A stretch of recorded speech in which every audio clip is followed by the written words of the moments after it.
Hello everyone. Today we're going to be looking at something that's quite interesting. We've got here the maximum jump distances under these various circumstances, which are speed potions, double jumping, which I'll explain a little later, ice, and that's actually pretty much it. So on the top row here we've got normal jumping, on the bottom row we have sprint jumping. A few things to take note of.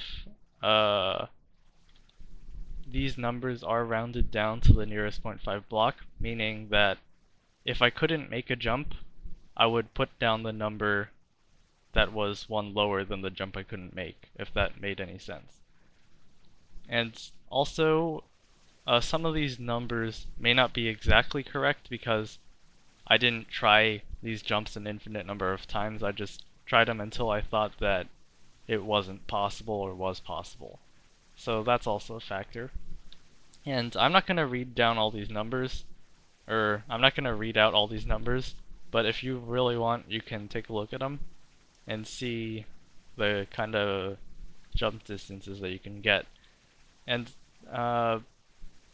it's quite interesting actually. Double jump, I'll explain now. Double jumping is the concept of jumping twice in succession.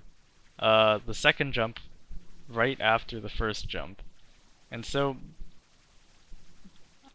to explain double jumping a little bit better, double jumping is the phenomenon that it feels like you're going further if you hold down the space bar when you're jumping.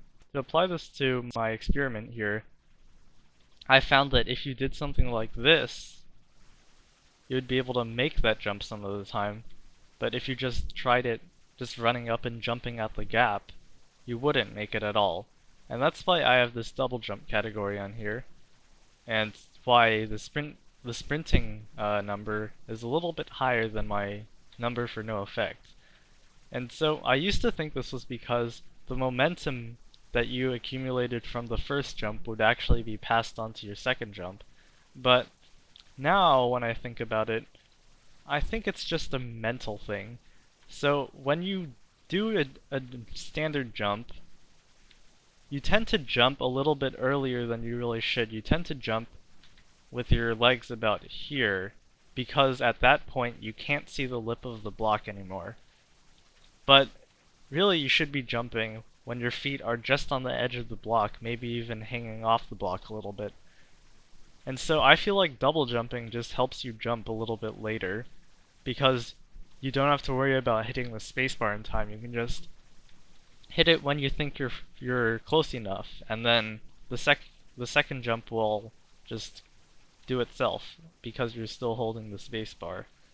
And they'll give you the impression that you're going further, when instead of going further, you've just jumped a little closer to the edge. Here are my findings over here on this wall. And my findings are that a regular jump takes you 2.5 blocks, not 2 blocks, and speed potions increase your jump distance slightly. Ice, however, has no effect on jump distance, though it makes you feel as though you're going faster. As you can see here, ice has 2.5 and 4, just like jumping with no effects. And these numbers here are identical to these numbers here. So, next finding is that max jump distance is between 4.5 and 5 blocks. And that's with all effects considered. So you cannot jump 5 blocks, most definitely. And this one is kind of shaky. It's jumping twice in succession may give you a longer jump, like a double jump, but it may just be a mental effect, so it needs more testing. Wish I could be a little bit more definitive, but it's pretty much all I really want to do with this. If anyone else wants to go more in depth, look at the code or something, or do more testing, be my guest. Here's how I did it. I used these little things as half a block. They're not exactly half a block, but I think it's a good enough representation. And yeah, that's pretty much all for now. I'll see you later. If you have any questions, just send me a message or post a comment. Thanks very much for watching. I'll see you later.